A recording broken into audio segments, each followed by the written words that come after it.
première classe avec ce survêtement. Vous rigolez, ma belle, ricana l'agente de porte avant de déchirer en deux le passeport d'une femme à la peau noire, juste là, à la porte d'embarquement, devant des passagers stupéfaits. Ce qu'elle ignorait, c'est que la femme en jogging n'était pas une simple passagère. Elle était une inspectrice fédérale dotée du pouvoir d'immobiliser des avions et de lancer des audits à l'échelle nationale. Ce qui avait commencé comme un racisme mesquin allait se transformer en un désastre mettant fin à une carrière en accusation fédérale et en l'un des plus grands scandales de l'histoire de l'aviation. Voici l'histoire de la façon dont un moment d'arrogance tote d'eau a chamé une tempête que personne n'avait vue venir. Eben Dubois ressentait clairement cette fatigue ancrée jusqu'à l'os, un sentiment qui ne venait qu'après des opérations à haut risque menées avec succès. Suivant ces 10 jours, elle avait vécu dans une chambre d'hôtel stérile à Paris, menant un audit complexe sous couverture des protocoles de sécurité aéroportuaire. Le projet, baptisé Opération Ciel Sûr, était son idée originale, conçue pour tester la pression sur la sécurité aérienne nationale de l'intérieur. C'était un travail ardu, ingrat, exigeant une observation méticuleuse, une attitude feignant l'ignorance et d'innombrables rapports déposés tard dans la nuit. Désormais, tout ce qui la séparait de son lit douillet à Washington DC n'était qu'un vol de 2 heures. Elle s'était délibérément habillée simplement pour le retour, un pantalon de jogging gris simple, un sweatshirt universitaire usé et des baskets. Ses cheveux étaient tirés en un chignon soigné et serrés après une semaine à jouer divers rôles dans le décor bondé. Des touristes désemparés, des clients d'affaires exigeants, des passagers anxieux prenant l'avion pour la première fois. Elle voulait juste être invisible. Son billet de première classe, un petit privilège mais nécessaire après l'intensité de la mission, était sa récompense silencieuse. Il promettait un siège plus spacieux, un peu de paix et l'espace mental pour décompresser. L'aéroport international Charles de Gaulle, terminal 2F, était comme toujours une symphonie de chaos, contrôlait le grondement sourd des valises à roulettes, le tintement lointain des annonces d'embarquement, et le murmure de milliers de conversations différentes se mêlaient en un bourdonnement unique. Eben se déplaçait dans le flot humain avec l'aisance d'une voyageuse expérimentée. Son sac à dos était jeté sur une épaule, ne contenant qu'un ordinateur portable, un roman et un épais dossier de première conclusion qui allait bientôt secouer l'industrie aéronautique. Elle arriva à la porte F-32, où le vol Avenir Air I-142 à destination d'Orly devait commencer à embarquer dans 20 minutes. La zone d'embarquement était déjà bondée. Une mosaïque de visages, une famille s'occupant de 3 enfants surexcités, une phalange d'hommes d'affaires en costume bleu identique, un couple âgé partageant un sachet de bretzel. Et puis il y avait l'agente de porte. Son badge d'identité indiquait Brigitte dans une police d'entreprise nette. Brigitte était une femme d'une 40aine d'années, avec une coiffure blonde rigide comme une pierre et une bouche fine, pincée, qui semblait en permanence figée dans un état de désapprobation. Elle se déplaçait avec un air d'importance théâtrale, ses doigts tapant sur son clavier avec une force inutile, sa voix aiguë et condescendante lorsqu'elle répondait à la question d'un passager. Eben l'observa un instant, l'instinct d'enquêtrice en elle ne pouvant s'éteindre complètement. Elle observa les interactions de Brigitte, une famille blanche souriante aux joues roses s'approcha pour poser une question sur leurs attributions de siège. Brigitte fut un phare de douceur sirupeuse, appelant les enfants ma belle et assurant aux parents que tout était parfait. Un homme âgé d'origine indienne suivit, demandant doucement si le vol était à l'heure. Brigitte ne leva pas les yeux de son écran, claquant « Il embarquera quand il embarquera », écoutez l'annonce. Eben ressentit un malaise familier. C'était un cas d'école de ce qu'elle appelait le biais d'autorité, lorsqu'une personne en uniforme, n'importe quel uniforme, utilise son minuscule pouvoir pour créer une hiérarchie basée sur ses propres préjugés. C'était l'un des nombreux facteurs humains qui pouvaient compromettre la sécurité, une minuscule fissure dans le système qui pouvait être exploitée. Finalement, l'annonce du pré-embarquement crépita. Nous invitons maintenant nos passagers de première classe à commencer l'embarquement. Veuillez avoir votre carte d'embarquement et une pièce d'identité officielle valide prête pour inspection. Eben rejoignit la courte file d'attente. Quand ce fut son tour, elle s'avança et plaça son téléphone affichant la carte d'embarquement numérique sur le scanner. Ensuite, elle tendit son passeport français. Brigitte regarda la carte d'embarquement, puis Eben, puis le passeport. Ses yeux, froids et scrutateurs, allèrent du simple sweatshirt d'ébène à ses baskets et remontèrent à son visage. Le faux sourire qu'elle avait affiché pour la famille quelques instants auparavant avait disparu, remplacé par un regard plat et provocateur.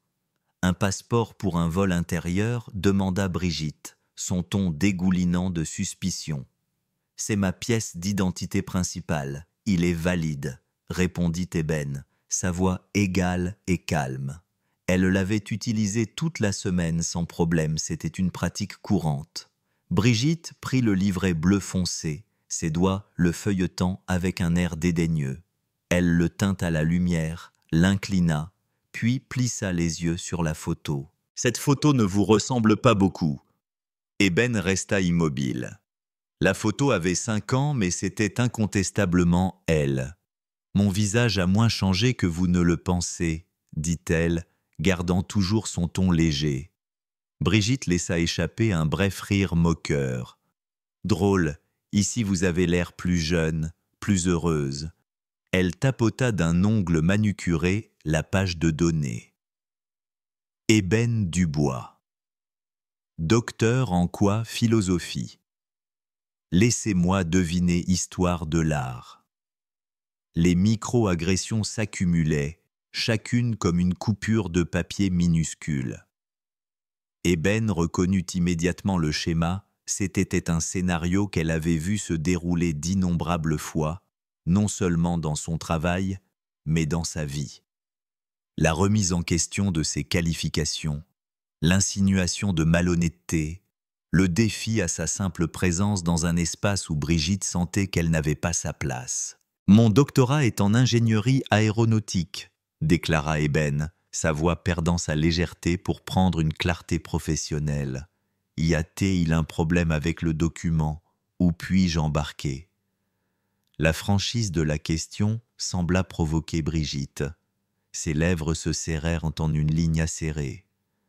« Il y a un problème, je ne crois pas que ce soit un document légitime, » dit-elle, sa voix tombant dans un murmure conspirateur, mais assez fort pour que les gens derrière Eben l'entendent. Première classe, un passeport flambant neuf, ça ne colle pas. Le passeport n'était pas neuf. La couverture était immaculée, car Eben traitait ses documents fédéraux avec le respect qu'ils méritaient. L'accusation resta suspendue dans l'air, épaisse et laide. Les gens dans la file derrière elle commencèrent à s'agiter inconfortablement. « Je peux vous assurer qu'il est légitime, » dit Eben, sa patience s'amenuisant. « Il a été délivré par le ministère de l'Intérieur français. Vous pouvez vérifier son authenticité à l'aide de votre système. J'aimerais me rendre à mon siège. » Brigitte se pencha en avant, un sourire cruel jouant sur ses lèvres. « Ou peut-être l'avez-vous acheté. Les gens comme vous peuvent être très ingénieux. J'ai tout vu, fausse pièce d'identité, fausse carte de crédit. » Elle regarda Eben de haut en bas de nouveau. « Tout est faux. » Le sang d'Eben se glaça. L'insulte n'était plus voilée, c'était une agression raciste directe, délivrée sous les lumières fluorescentes d'un aéroport public, sous le couvert de l'autorité corporative. Elle savait qu'elle devait désamorcer la situation, suivre les protocoles qu'elle avait elle-même rédigés pour gérer le personnel non coopératif. Mais elle était aussi humaine, et l'épuisement de sa semaine, couplé à l'audace pure de l'attaque, commençait à ébranler son calme. « Madame, dit Eben, sa voix maintenant dure comme l'acier, vous portez de graves accusations infondées. Scannez le document, vérifiez-le ou appelez votre superviseur, mais vous ne resterez pas ici à me calomnier. » Brigitte sembla savourer la confrontation, c'était exactement ce qu'elle voulait.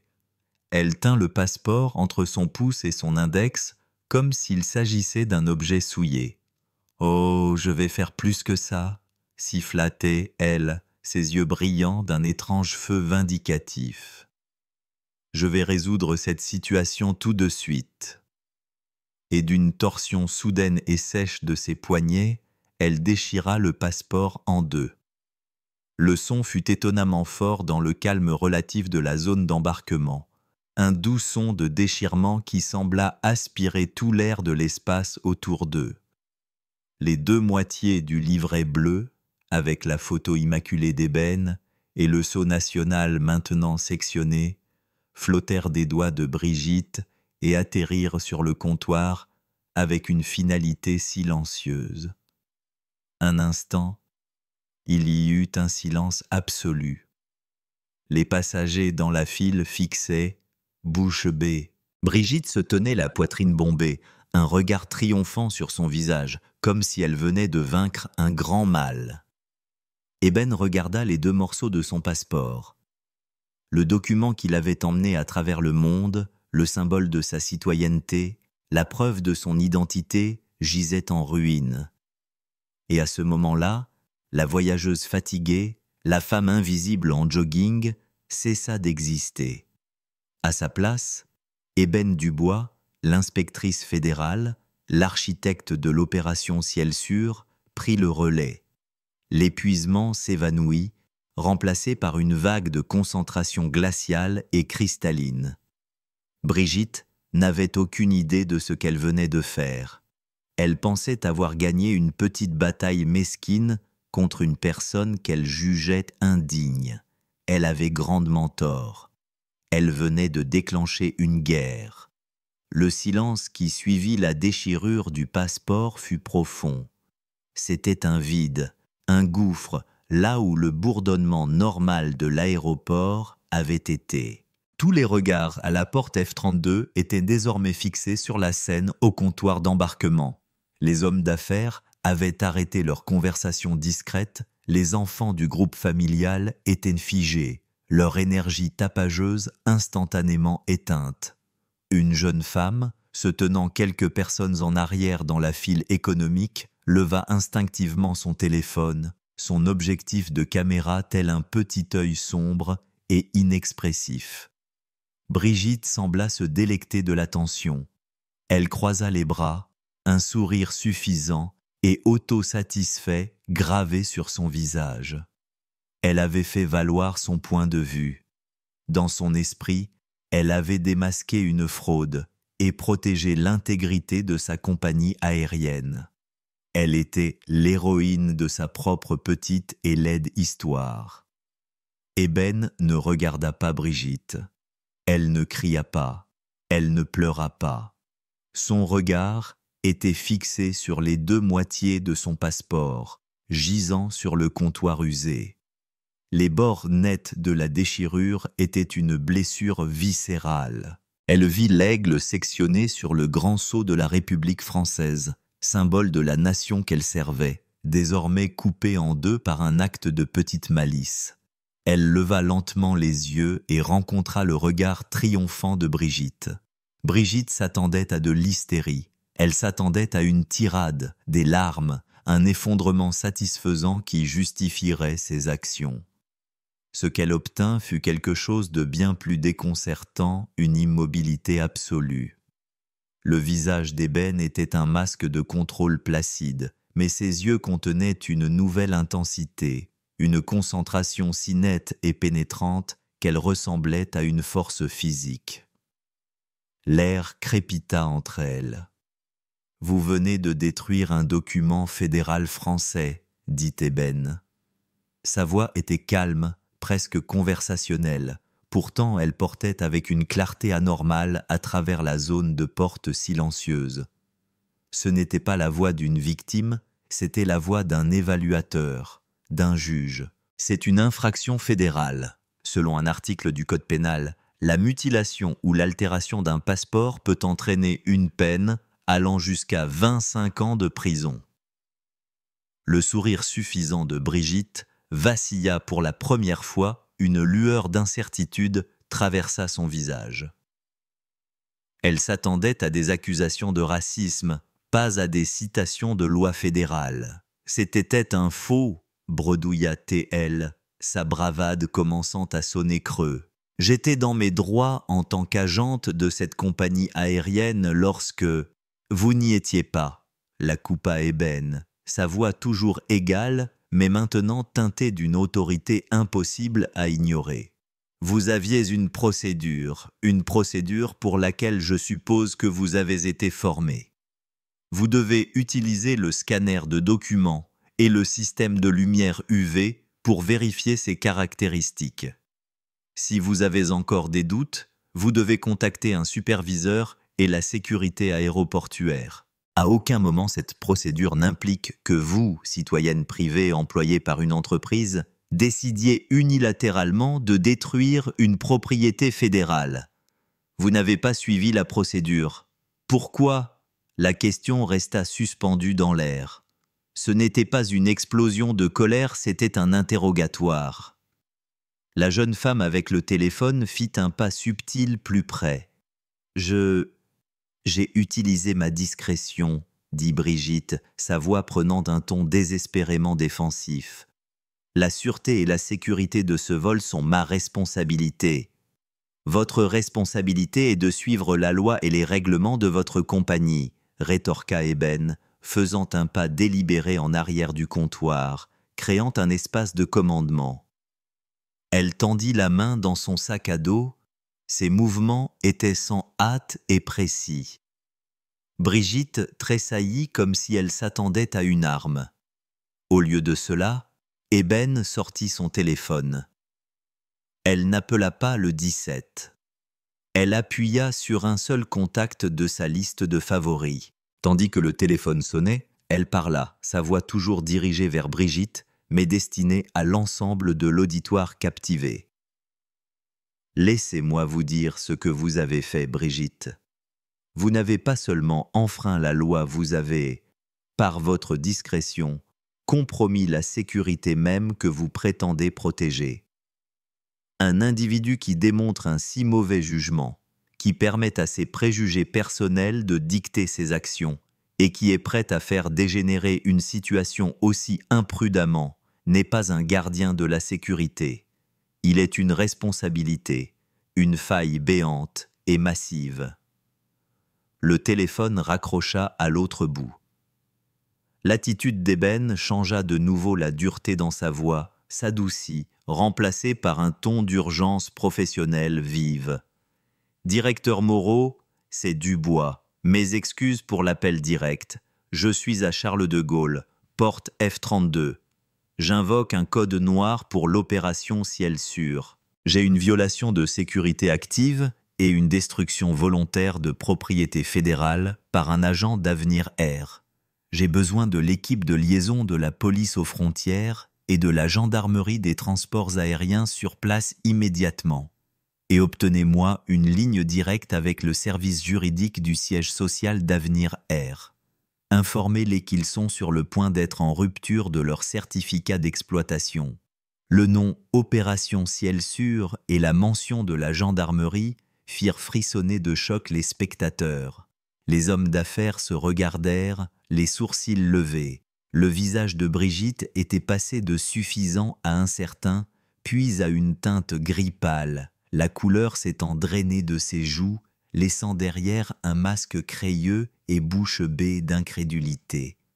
« Non, vous mentez !»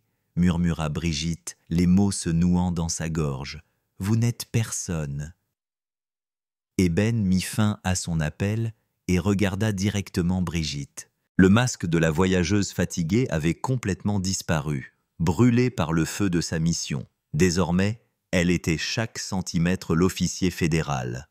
« Mon nom, dit-elle, sa voix résonnant du poids de son autorité, est Ébène Dubois. Je suis l'inspectrice de terrain principale du Bureau de la Sécurité nationale et de la réponse aux incidents de la Direction générale de l'aviation civile. L'opération que j'ai dirigée ces 10 derniers jours est un audit national de la conformité de votre compagnie aérienne aux directives de sécurité fédérale.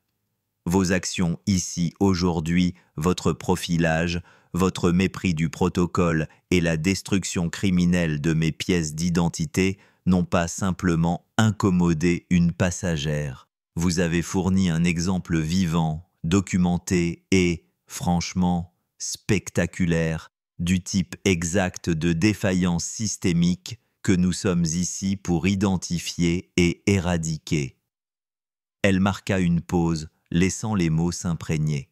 Alors, pour répondre à ma question précédente, Brigitte, pourquoi n'avez-vous pas suivi la procédure? Était-ce une formation inadéquate ou était-ce autre chose? Brigitte ne disait rien. Son esprit était un tourbillon de déni et de panique. Ça ne pouvait pas arriver. La femme en sweatshirt universitaire, celle qu'elle avait cataloguée comme une fraude, ne pouvait pas être une agente gouvernementale de haut niveau.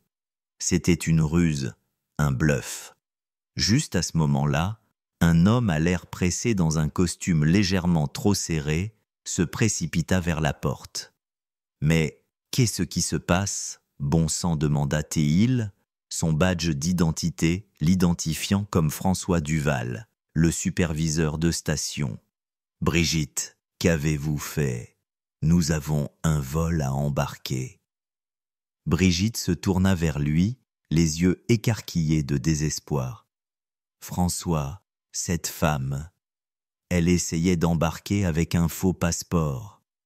C'était une contrefaçon bon marché.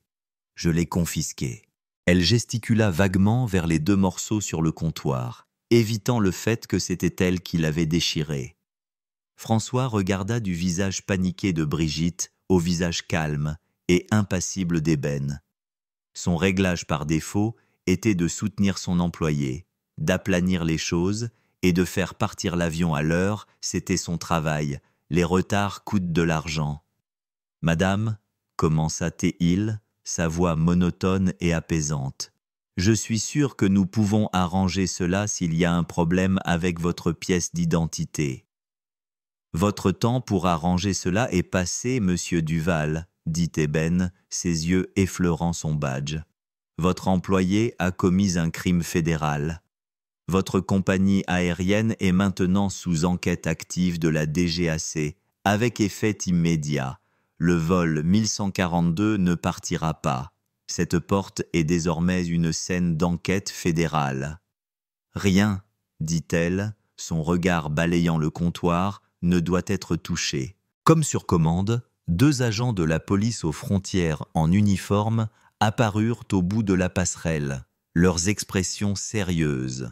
Ils étaient suivis par 2 autres individus en costume sombre et élégant, qui se déplaçaient avec la confiance indubitable des agents fédéraux. Le bourdonnement de l'aéroport était revenu, mais désormais il se mêlait au crépitement des radios de police et au murmure urgent de la foule. Brigitte regarda les officiers qui approchaient, puis les 2 moitiés du passeport, puis le visage inflexible d'Ébène. La réalité de la situation s'effondra finalement sur elle, un raz de marée d'horreur pure et non diluée. La suffisance, le pouvoir, le plaisir vindicatif, tout s'évapora, remplacé par une peur primaire et brute. Elle n'avait pas juste fait une erreur, elle avait mis fin à sa carrière. Elle avait détruit sa vie. Et tout cela s'était produit en l'espace de 5 minutes, commençant par un ricanement et se terminant par le doux son de déchirement de sa propre ruine. L'arrivée des forces de l'ordre a déclenché un interrupteur dans l'atmosphère à la porte F-32. La scène s'est transformée d'un spectacle choquant en une procédure formelle. Les 2 officiers de la police aux frontières, sévères et professionnels, ont immédiatement établi un périmètre. « Mesdames et messieurs, nous allons avoir besoin que vous dégagiez la zone », a annoncé l'un d'eux, sa voix n'admettant aucune discussion. « Veuillez reculer de la porte. » Les passagers, qui avaient été un public captif, ont maintenant reculé en traînant les pieds, une légère vague de murmures se propageant parmi eux.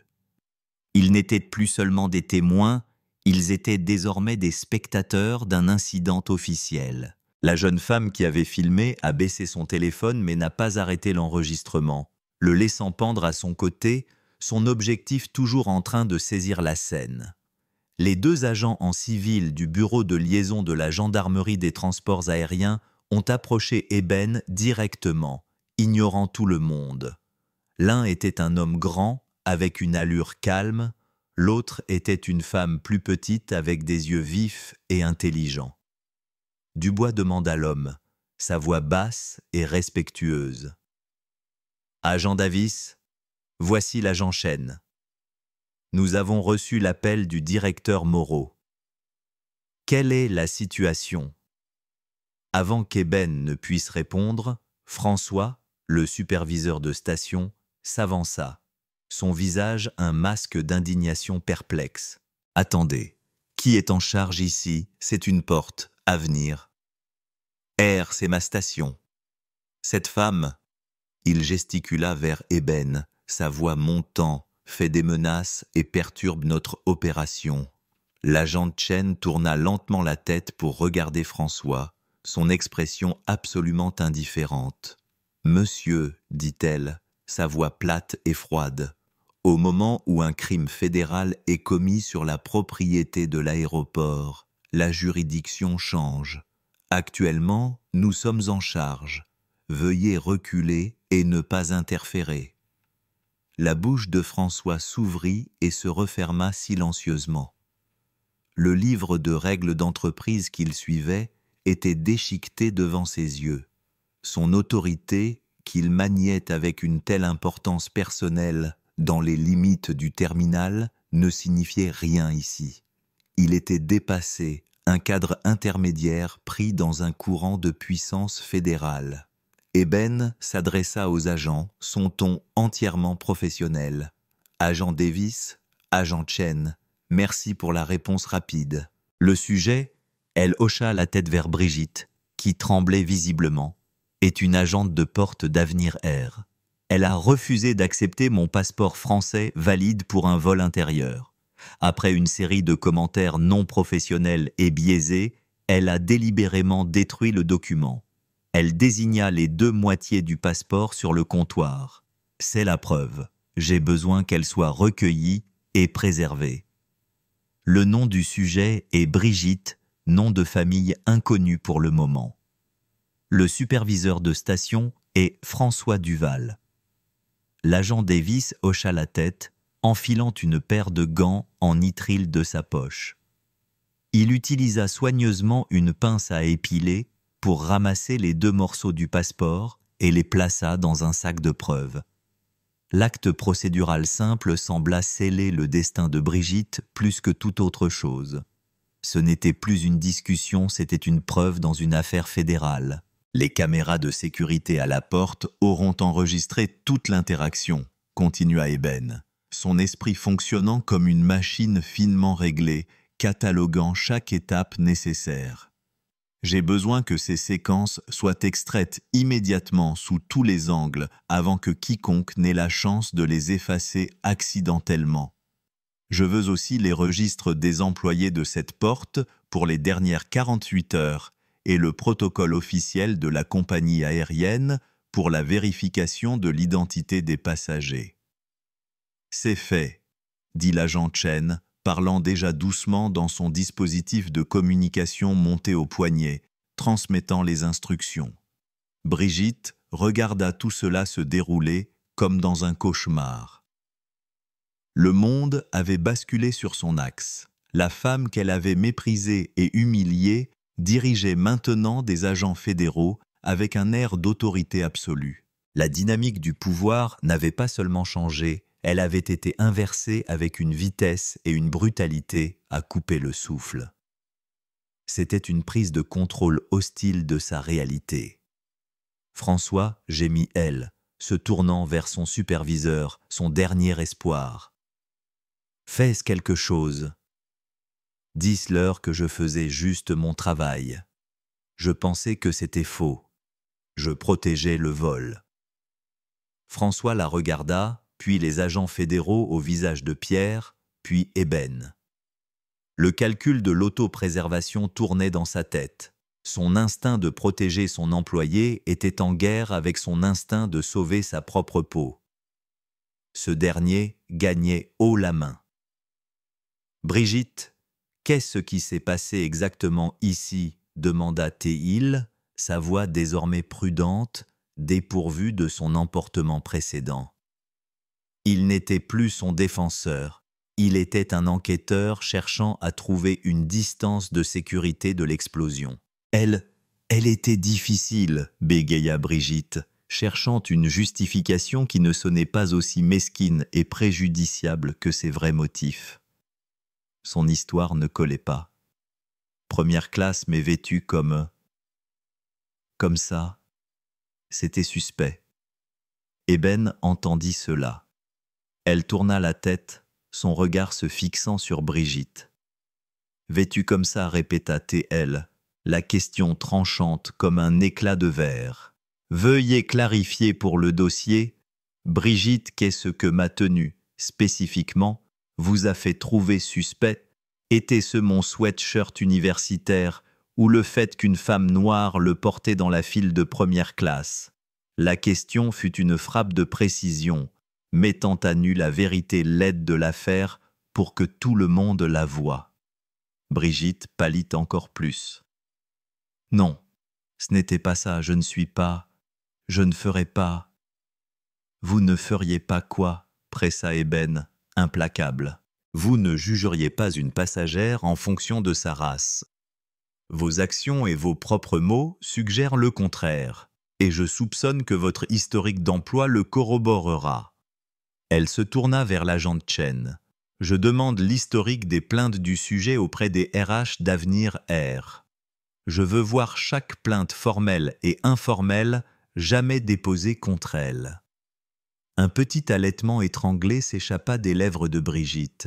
Elle pensa à Madame Garcia de Noël dernier, dont le fils avait déposé une plainte après que Brigitte avait refusé de la laisser embarquer avec son déambulateur jusqu'à ce que tous les autres passagers soient dans l'avion.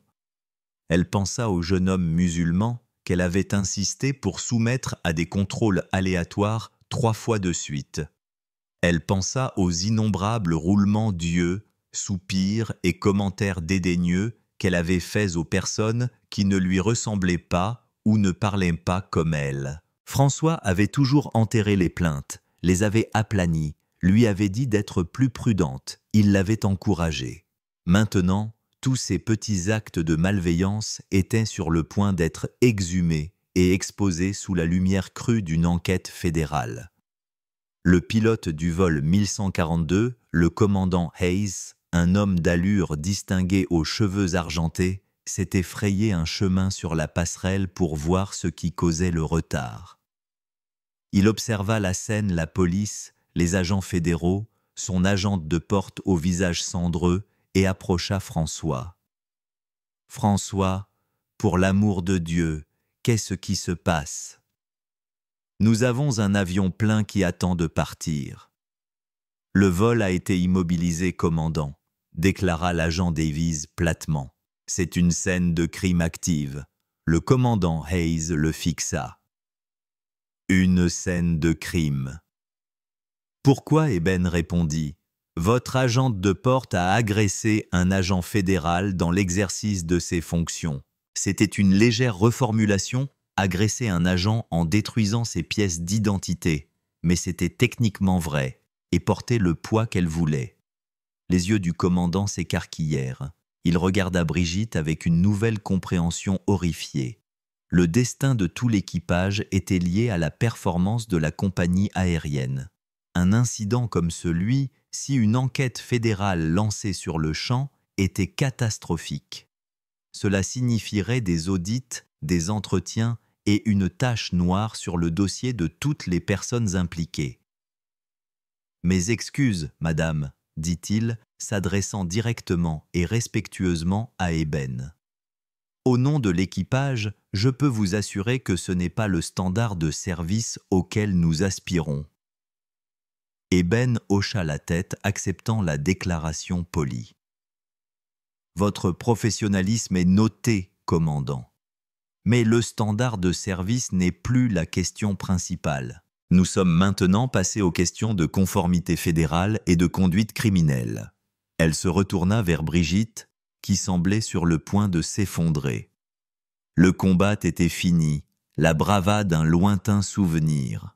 Tout ce qui restait était le pathétique effondrement de façade d'une brute qui avait finalement frappé quelqu'un qui pouvait riposter, non pas avec les poings, mais avec le poids écrasant du gouvernement français.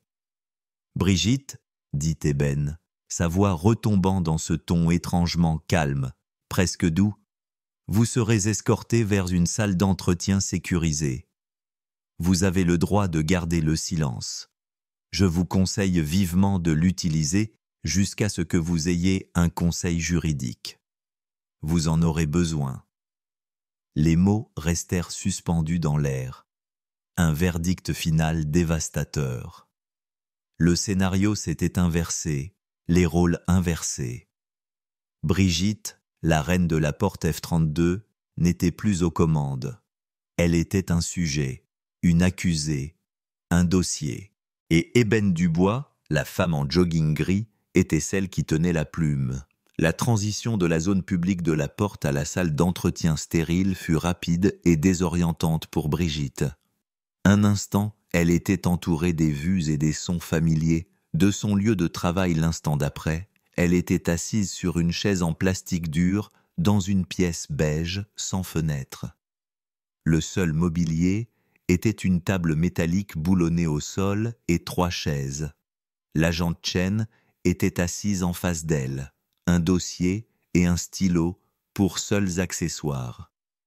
L'agent Davis se tenait silencieusement près de la porte. L'air était épais de l'odeur des produits de nettoyage institutionnel et de regrets rance. L'esprit de Brigitte était une brouille frénétique.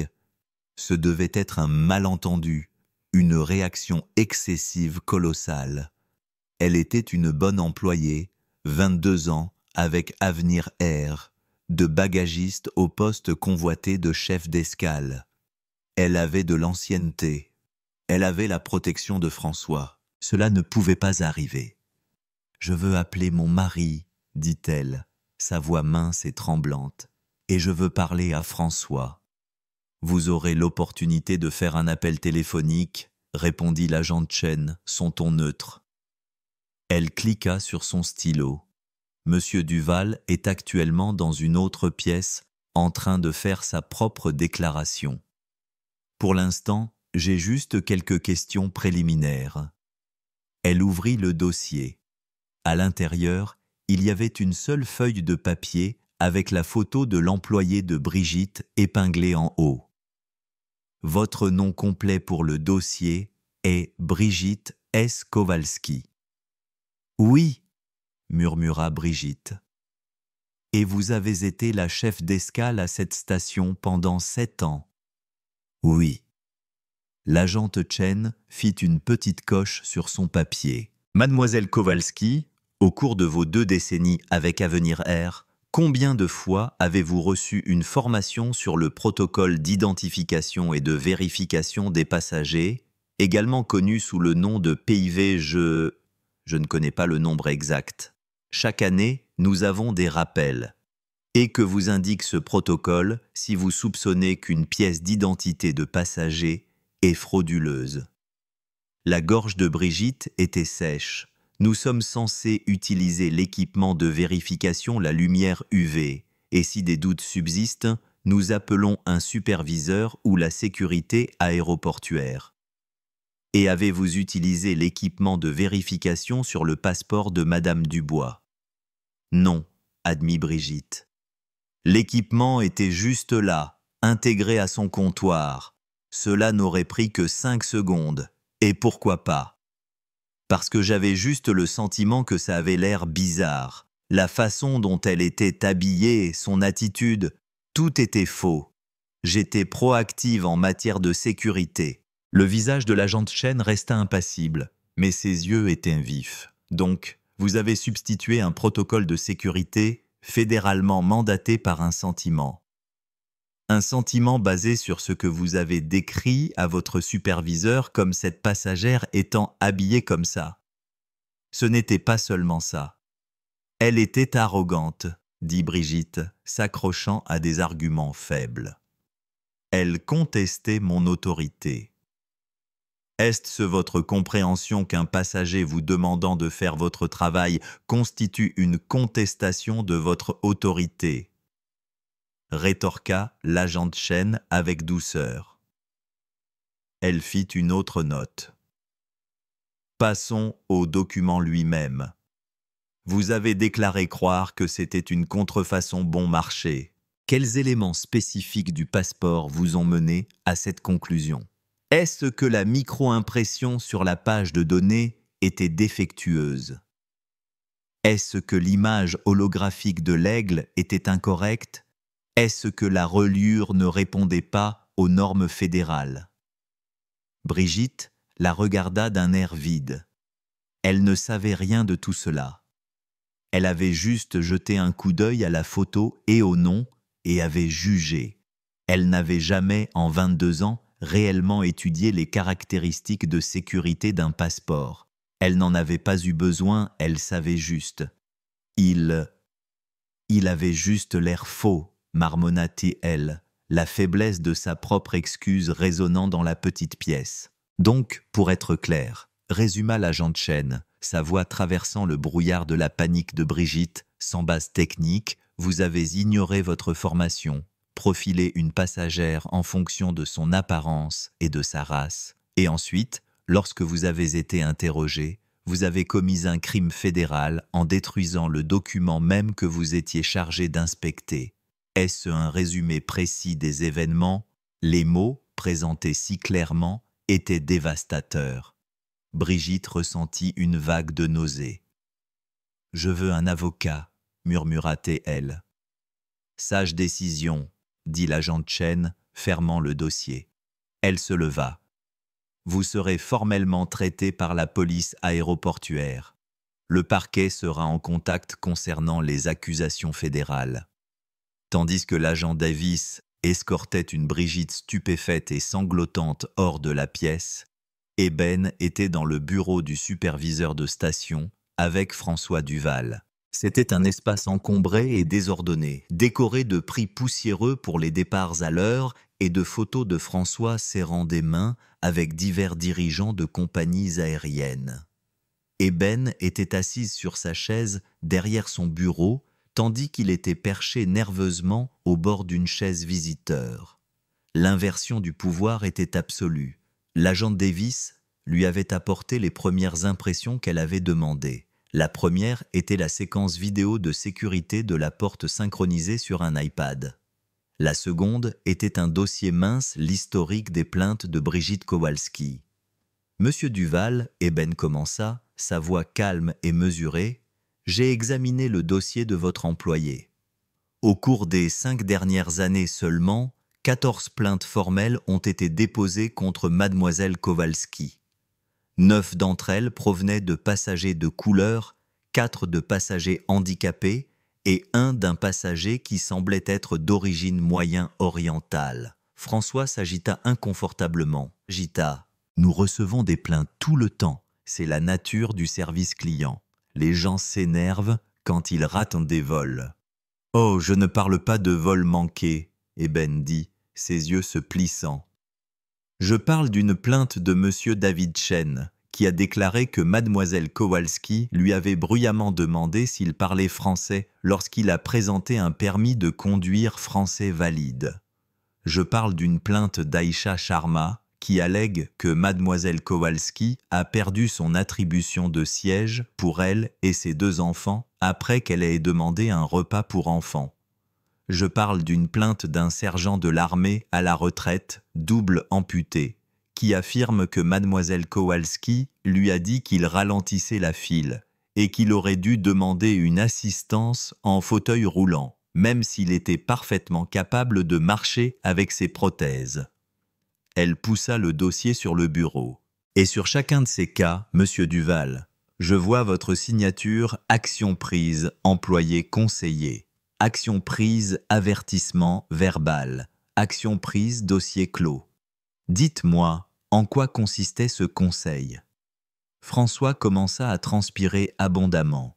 J'ai parlé avec Brigitte. Je lui ai dit qu'elle devait être plus prudente avec ses mots, qu'elle devait traiter tout le monde avec respect.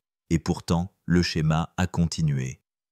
Il a dégénéré, Eben déclara. Il est passé des insultes verbales à l'obstruction délibérée, et aujourd'hui, il a culminé en un acte criminel. Ce que vous appelez conseil, monsieur Duval, la DGAC appelle cela une négligence grave. Vous ne gériez pas une employée, vous encouragiez une responsabilité connue. Vous avez cultivé une culture à cette porte où le préjudice était permis tant que les avions partaient à l'heure. Vous êtes aussi coupable que Brigitte.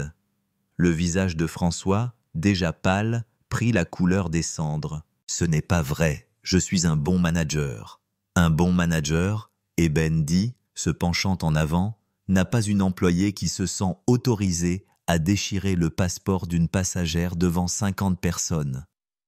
Un bon manager aurait identifié ce schéma de comportement et éliminé la menace. Vous ne l'avez pas fait. Vous l'avez enterré. Et maintenant, il vous a enterré, vous. Elle se leva. Le certificat d'exploitation de votre compagnie aérienne est subordonné au respect de la loi fédérale et des directives de sécurité de la DGAC. Ces directives incluent des dispositions contre les pratiques discriminatoires, car elles créent des risques de sécurité volatiles et imprévisibles. Vous et votre employé Star nous avez fourni un cas d'étude exemplaire. La DGAC lancera un audit complet, de haut en bas, de l'ensemble de ce hub de Paris, avec effet immédiat. Chaque registre, chaque dossier d'employé, chaque procédure sera examinée minutieusement. Nous allons mettre votre opération sous microscope, monsieur Duval, et je soupçonne que nous allons trouver bien plus qu'une simple agente de porte rebelle. François regarda fixement Eben, son monde s'écroulant sur lui. Les récompenses sur son mur semblaient le narguer. Sa carrière, bâtie sur des raccourcis et des yeux fermés, était sur le point d'être systématiquement démantelée. Eben marcha vers la porte, marquant une pause la main sur la poignée. Elle se tourna vers lui. « Oh, et monsieur Duval, j'ai visionné les séquences de sécurité. La partie où votre employé me qualifie d'arrogante pour lui avoir demandé de faire son travail. Vous pouvez vous attendre à une assignation à comparaître pour témoigner de cela sous serment. Je commencerai à réfléchir très attentivement à ce que signifie réellement votre définition de conseil. » Elle sortit, le laissant seul dans le bureau encombré. Le silence n'était brisé que par les battements de cœur frénétiques et paniqués de François. L'effondrement avait commencé, et il allait être plus rapide et plus douloureux que tout ce qu'il aurait pu imaginer. La promesse d'Eben Dubois de mettre le hub d'Avenir Air à Paris sous microscope n'était pas une menace, c'était une déclaration de fait. En quelques heures, ce qui avait commencé par un passeport déchiré à la porte F-32 s'est métastasé en un audit fédéral complet. La DGAC, se déplaçant avec le genre de vitesse administrative réservée aux urgences réelles, a débarqué à Charles de Gaulle. Ce n'étaient pas les auditeurs habituels avec leurs classeurs et listes de contrôle, c'était l'équipe de sécurité nationale et de réponse aux incidents, la pointe de la lance. Eben a établi un centre de commandement dans une salle de conférence d'entreprise réquisitionnée auprès d'Avenir Air. La pièce s'est rapidement remplie d'ordinateurs portables, de serveurs sécurisés et d'une équipe d'enquêteurs triés sur le volet pour leur impitoyabilité à débusquer les non-conformités. C'étaient des comptables judiciaires, des enquêteurs du bureau d'enquête et d'analyse pour la sécurité de l'aviation civile, BEA, et des analystes en sécurité des données. C'étaient les gens dont les compagnies aériennes faisaient des cauchemars. L'enquête a rayonné à partir de Brigitte Kowalski. Son ordinateur de travail a été copié, son serveur de messagerie saisi. Ils ont trouvé un trésor d'emails entre elle et François Duval, une histoire sordide de plaintes rencontrées par des assurances pleines de clins d'œil. « Ne t'inquiète pas pour le gars Chen, je m'en suis occupé », lisait l'un des emails de François, « et c'est juste d'être moins flagrante la prochaine fois, lol ». Le lol était un clou dans son cercueil. Mais Brigitte n'était qu'un fil lâche. Lorsque l'équipe d'ébène tira sur ce fil, toute la tapisserie de la station de Paris commença à se défaire. L'audit des dossiers des employés, que François avait si maladroitement gardé, révéla que le cas de Brigitte n'était pas une anomalie, c'était juste l'exemple le plus flagrant. Ils trouvèrent d'autres employés avec des comportements troublants, un superviseur de manutention des bagages qui perdait constamment les bagages des passagers avec des noms à consonance africaine ou moyen-orientale, un agent de billetterie qui avait un record statistiquement impossible d'attribuer aux familles minoritaires des sièges du milieu, même sur des vols vides. Il s'agissait tous de petits actes de dégradation, des paper cuts de préjudice qui avaient été ignorés ou écartés par une direction uniquement concentrée sur des métriques comme les taux de départ à l'heure.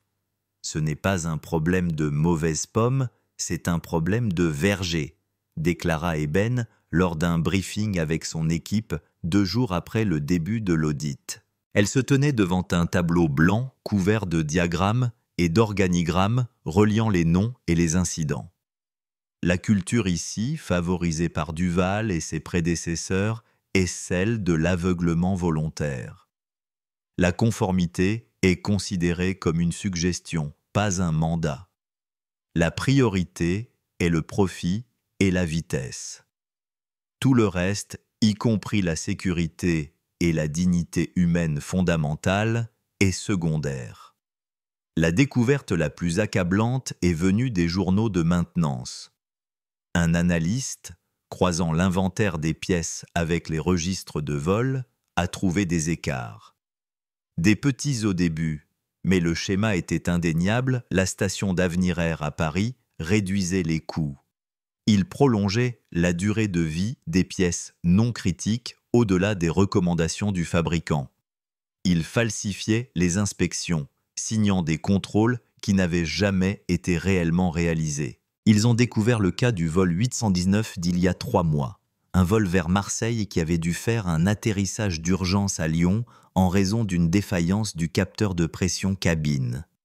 Le rapport officiel, signé par François Duval, attribuait la faute à un dysfonctionnement imprévisible des pièces. L'audit de la DGAC a découvert la vérité. Le capteur défaillant en était à sa 3e prolongation de vie, 2 au-delà de la limite légale. Le rapport d'inspection pour sa dernière vérification était signé par un mécanicien qui, selon les registres de paye, était en vacances aux Bahamas le jour de l'inspection présumée.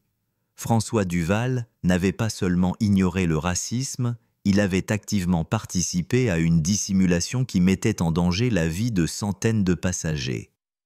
Le passeport déchiré n'était plus le crime principal, c'était seulement la clé qui avait débloqué un coffre de corruption systémique. Eben s'assit avec le commandant Hayes, le pilote du vol 1142 annulé. Il avait été immobilisé en attendant l'enquête, ainsi que son équipage. Il était en colère, embarrassé et terrifié pour sa carrière. « Commandant », Eben commença, « son ton professionnel mais pas sans bienveillance, j'ai examiné votre dossier. Il est exemplaire 25 ans, pas une seule tâche. C'est pourquoi je trouve difficile de croire que vous ignoriez complètement la culture laxiste à cette station. » Hayes se déplaça sur son siège. Mon travail est dans le cockpit du bois. Je pilote l'avion. Je compte sur mon personnel au sol et mes chefs de gare pour faire leur travail à la lettre. Je dois leur faire confiance. La confiance n'est pas un contrôle, Eben rétorqua. C'est une variable. Avez-vous déjà, lors de vos vérifications avant vol, remarqué quelque chose qui vous a fait hésiter? Des signatures de maintenance qui semblaient hâtives. Des membres d'équipage qui semblaient excessivement stressés ou se plaignaient du manque de personnel. Le commandant hésita. Sa loyauté était envers son équipage et sa compagnie aérienne, mais sa responsabilité ultime était la sécurité de ses passagers. Et il parlait à une inspectrice fédérale qui semblait déjà connaître les réponses à ses propres questions. Il y a eu des murmures, admit-il à contre-cœur. On parle de la direction qui nous pousse à des rotations plus rapides, une pression pour ne pas retarder les vols pour des anomalies mineures.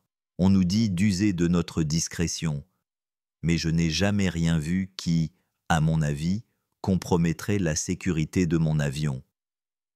Et Brigitte Kowalski. Quels étaient les murmures à son sujet? Commandant Hayes soupira d'un son profond et fatigué. Tout le monde connaissait Brigitte. Nous l'appelions la gardienne de la porte.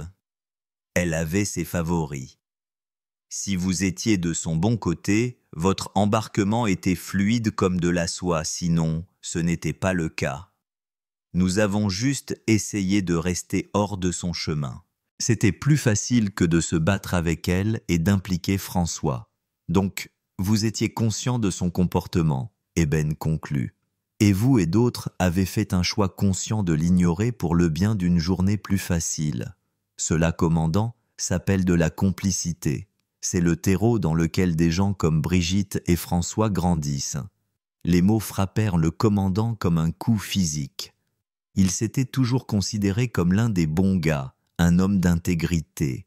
Mais Eben lui montrait que l'intégrité n'était pas un état passif, c'était un choix actif. Et lui, ainsi que beaucoup d'autres, n'avaient pas su le faire. L'enquête ne portait plus sur un seul incident. Elle portait sur la pourriture insidieuse qui peut se développer dans une grande organisation lorsque le profit est priorisé sur les personnes, lorsque la responsabilité est sacrifiée pour la commodité, et lorsque de petits actes de préjudice sont autorisés à rester non contrôlés, créant un environnement où des crimes plus importants peuvent prendre racine. Eben regarda la montagne de preuves que son équipe avait compilées, les journaux falsifiés, l'historique des plaintes, les emails accablants. Tout avait commencé par la laide supposition d'une femme sur la place d'une autre femme dans le monde. C'était un rappel saisissant et terrifiant d'une vérité sur laquelle elle avait bâti sa carrière. Le sectarisme n'est pas seulement un mal social dans le monde de l'aviation, c'est une menace directe et pressante pour la sûreté et la sécurité. C'est un cancer qui, laissé sans traitement, finira toujours par se propager. Les conséquences ne vinrent pas avec un seul coup de tonnerre, mais comme une série de coups de foudre dévastateurs et ciblés. Le rapport final de l'opération Ciel Sûr, avec le hub d'Avenir Air à Paris comme sa sinistre pièce maîtresse, fut un chef-d'œuvre de destruction méthodique. Il fut divulgué à un grand média, un mouvement stratégique de la part du supérieur d'Eben, le directeur Moreau, pour s'assurer que l'histoire ne pourrait pas être étouffée. Et les retombées furent immédiates et catastrophiques. Pour Brigitte Kowalski, le karma fut rapide et absolu. Licenciée par Avenir Air dans l'heure suivant l'éclatement de l'histoire, elle fut arrêtée le lendemain. L'image d'elle menottée, son visage un masque froissé d'incrédulité, alors qu'elle était conduite hors de sa maison de banlieue, devint l'icône visuelle du scandale. Elle fut accusée de destruction d'un document fédéral, mais le parquet, stimulé par l'indignation publique et la montagne de preuves de ses pratiques discriminatoires, ajouta des accusations de violation des droits civiques à l'inculpation. Ses préjugés envers Ébène Dubois lui coûteraient des années de sa vie. Sa défense légale s'effondra lorsque François Duval, dans une tentative désespérée de clémence, accepta de témoigner contre elle, détaillant ses années de conseil qui n'étaient rien de plus qu'une tape complice dans le dos. Le sort de François Duval fut à bien des égards pire. Il fut également licencié et dut faire face à des accusations fédérales, non seulement pour son rôle dans l'incident du passeport, mais pour le crime bien plus grave de falsification de registres de sécurité. La DGAC fit de lui un exemple. Il ne voulait pas seulement qu'il perde son emploi, il voulait s'assurer qu'il ne pourrait plus jamais travailler dans l'industrie aéronautique, à quelque titre que ce soit. Son nom devint un synonyme de négligence managériale. Face à des décennies de prison pour avoir mis en danger des centaines de vies avec ses inspections bâclées, il accepta un accord de plaidoyer, recevant une peine de plusieurs années dans une prison fédérale. L'homme qui avait vécu par l'échelle corporative est mort par elle. Sa chute fut aussi spectaculaire que méritée, mais le vrai karma était réservé à Avenir Air. La DGAC leur infligea l'une des plus grosses amendes de l'histoire de l'aviation, un chiffre avec tant de zéros que les analystes de Wall Street en altèrent. L'amende n'était pas seulement punitive, elle était prescriptive. Une partie significative de l'argent fut allouée à une refonte complète, de haut en bas, de leurs pratiques de formation, de conformité et de recrutement, le tout devant être surveillé par un contrôleur fédéral nommé par le tribunal pendant une période de 5 ans. Ébène Dubois elle-même a aidé à rédiger les termes de l'accord. Le cours de l'action de la compagnie aérienne a chuté, les passagers ont boycotté. Le cauchemar médiatique fut incessant. L'histoire de l'agente de porte raciste qui déchira un passeport devint un récit national édifiant. La marque Avenir Air, autrefois associée au voyage économique, était désormais synonyme de préjugés et de corruption. Ils furent contraints de lancer une tournée d'excuses humiliantes, avec leur PDG apparaissant à la télévision nationale, le visage une grimace de contrition forcée. La jeune femme qui avait filmé l'incident initial sur son téléphone est devenue une célébrité mineure. Sa vidéo a été diffusée sur toutes les chaînes d'information, un enregistrement clair et accablant de la malveillance de Brigitte. Elle fut interviewée, félicitée pour sa vivacité d'esprit et présentée comme un exemple de journalisme citoyen. Elle reçut plus tard une note personnelle de remerciement discrète d'Ébène. 6 mois plus tard, Ébène Dubois se tenait à un pupitre dans une salle d'audience parlementaire sur la colline du Capitole. Elle ne portait plus ses vêtements de sport sous couverture, mais un tailleur bleu marine impeccablement coupé. Son attitude était confiante, sa voix claire et forte résonnant dans la salle. Sur un grand écran derrière elle se trouvait une image haute résolution de son passeport déchiré, les 2 moitiés étant désormais le symbole d'un système brisé. Les événements à Charles de Gaulle n'étaient pas le résultat d'une mauvaise journée d'une employée, dit-elle au comité de sénateurs. Ils étaient la conséquence inévitable d'une culture d'entreprise qui tolérait le sectarisme, privilégiait la rapidité à la sécurité et ignorait le principe fondamental selon lequel la sécurité est compromise dès que l'on commence à faire des suppositions basées sur la race, la religion ou l'apparence d'une personne.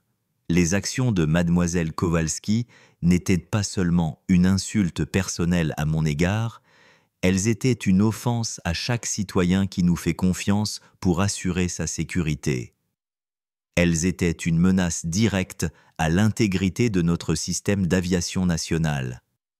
Elle détailla les conclusions de l'audit, la pourriture systémique que son équipe avait découverte et les mesures prises pour y remédier. Elle parla avec passion et précision, chacun de ses mots étant étayé par une montagne de faits indéniables. Elle n'était plus seulement une enquêtrice, elle était une réformatrice, une force de changement. Après l'audience, alors qu'elle rangeait sa mallette, une jeune assistante parlementaire afro-américaine s'approcha d'elle, les yeux brillants d'admiration. « Dubois, dit-elle, la voix pleine d'émotion, merci de ne pas avoir reculé. Pour ce que vous avez fait. » Eben esquissa un petit sourire sincère. Elle pensa à l'humiliation à la porte, à la fureur froide qui l'avait envahie et aux longs mois épuisants qui avaient suivi. « J'ai juste fait mon travail, » répondit-elle en sortant sous le soleil éclatant de Washington. Elle ressentit un sentiment de profonde satisfaction, mêlé de fatigue. Le karma qui avait frappé Brigitte, François et Avenir R n'était ni mystique ni magique, il était méthodique, procédural. C'était la conséquence puissante et simple d'un système qui, une fois contraint, a finalement tenu les corrompus responsables. C'était le résultat durement acquis d'une femme refusant d'être invisible, et ce faisant, s'assurant que la laide pourriture qu'elle avait exposée serait enfin mise en lumière. L'histoire d'Eben Dubois et de Brigitte, l'agente de porte, est un rappel puissant que les batailles les plus importantes se déroulent souvent non pas dans des salles de guerre, mais dans les espaces quotidiens où les préjugés sont autorisés à se développer.